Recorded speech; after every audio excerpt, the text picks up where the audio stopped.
Today, we're diving into something pretty huge, a quiet revolution that's happening inside a multi-billion-dollar industry. And you know what's sparking it? One of the most common and most painful parts of growing up. So how do you do it? How do you explain goodbye to a kid when it's for their best friend? I mean, it's a question millions of parents have to answer. And let's be honest, most of us feel totally unprepared. It's just this moment of pure heartbreak. But what if I told you that exact moment is also unlocking a powerful, and I mean powerful, new business model that's actually built on compassion? Okay, so let's start with this. 63%. Just a number on a screen, right? But this number frames our entire story. It tells you just how big, just how universal this experience really is. That's the percentage of kids who lose a pet in their first 7 years of life. Yeah. A landmark study from Harvard and Mass General found that almost 2/3 of children are going through this before they're even done with early elementary school. So this isn't some niche issue. It's basically a universal part of growing up. And that brings us right to our first big topic. What's really going on inside a child's head during this time? Let's talk about the real psychological stakes of what's so often a hidden grief. Look, we're not just talking about being sad for a little while. The clinical data is clear. When a child's grief over a pet isn't supported, it's linked to a measurable increase in mental health issues, and these effects can stick around for 3 years or even longer. We're talking a higher risk for real depression and anxiety, a negative hit to their self-esteem, and interestingly, this is even more pronounced in boys. This is a serious developmental challenge, and for way too long, we've just kind of brushed it aside. And here's what's so crucial to get. You can't have the same conversation with every kid. A 4-year-old, right? They might think death is like a long nap, that it's reversible. They need a totally different kind of talk than a 10-year-old who gets that it's final. Every single age group needs its own language, its own kind of support. And then, to make things even tougher, there's this thing psychologists call disenfranchised grief. You know exactly what this is. It's when someone, usually trying to be nice, says something like, "Oh, don't worry, it was just a pet." That one little phrase tells a child, your feelings don't matter, it's invalid. And it just piles on shame and confusion at the exact moment they need to feel understood. Okay, so you have this huge unmet psychological need on one side, and on the other, a massive shift happening in the market, all thanks to a totally new kind of consumer. And that brings us to the millennial pet parent. Now, these aren't just the biggest group of pet owners out there. Their whole relationship with their animals is different. Think about it. With trends like people getting married and having kids later, pets have really moved into the center of the family.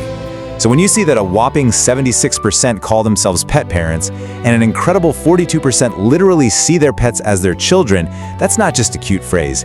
It's a deep emotional shift, and it has huge consequences for the aftercare industry. So for this new pet parent, the logic is simple. If your pet is family, then saying goodbye needs the same care and respect as it would for any family member. And that absolutely means supporting the whole family, especially the kids.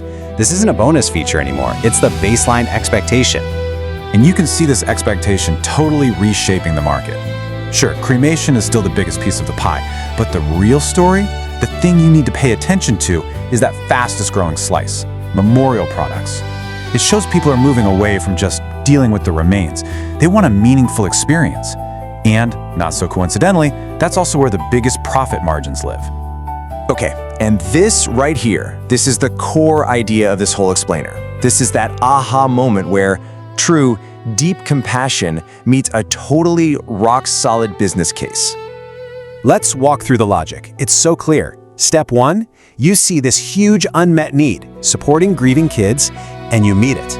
Step 2, by doing that, you build this unbreakable emotional bond with the whole family when they're at their most vulnerable.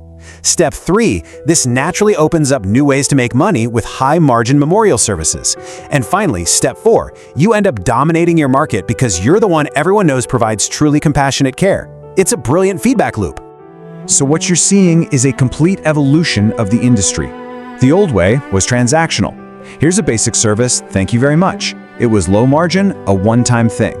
The new model? It's all relational. It's about supporting the entire family, and that leads to way higher margins and, get this, multi-generational loyalty. It's a totally different game. And if you need proof, Just listen to this. This is a game changer. A funeral director reported that their pet cremation service brought in an average of 6 new families a month for their human funeral services. Just think about that. A family feels that you truly cared for their pet, and more importantly, for their child during a tough time. They will remember you forever. That trust is gold. It translates directly into future business for the much, much larger human death care market. This isn't just about pets. It's a client acquisition strategy for life. Okay, so the big question is, how do you actually do this? It sounds great in theory, but what's the plan? Well, let's break down a practical, scalable blueprint that puts all these ideas into action. The smartest way to go about this is with a 3-tiered model. And the beauty of this is that anyone can start. You begin with the easy, low-cost, high-impact stuff, and then you can scale up your investment as you start seeing results and building that demand. So Tier 1 is all about the basics, the foundational stuff. We're talking about things that cost next to nothing but have a huge impact, like putting together a simple parent's guide on how to talk to kids about loss, or curating a list of great books for different age groups, maybe having some digital workbooks they can download. It costs very little, but it immediately signals to a family, hey, we get it, we're here to help. Once you have that foundation, you can move into deeper engagement. Tier 2 is where you get more interactive, things like child-focused memorial kits, or maybe a small private paw print ceremony. And then Tier 3, that's where you become a true community leader. You're hosting annual remembrance events, maybe goodbye book workshops for kids. This is how you build what you could call an emotional moat around your business. Competitors who are just trying to beat you on price, they can't touch this. All right, let's pull all these threads together and look at the big picture. What does the future look like? Because this isn't just some passing trend. This is a true generational opportunity, and it's being driven by a permanent shift in how we view family. You know, this quote just nails it. This is about being the kind of company that truly supports families in their darkest moments, children included. That kind of compassion isn't just good ethics, it's good business. The businesses that are going to win in the next decade are the ones that finally understand that compassion is their most powerful strategic weapon. It's not a choice between doing the right thing and making money, it's realizing they are the exact same thing. So let's break it down one last time. First, it's an ethical imperative. You're addressing real, documented childhood trauma. Second, it's a huge market opportunity, perfectly aligned with what millennial consumers want. Third, it's financially smart, creating new, high-margin ways to make money. And fourth, it's a killer strategic move, building a competitive advantage that is incredibly hard for anyone else to copy. And that leaves us with one final question to think about. As our pets truly become members of the family, what does the future of saying goodbye really look like? Because it's clear the future is compassionate, it's family-focused, and it finally recognizes that a child's grief is every bit as real and as important as anyone else's.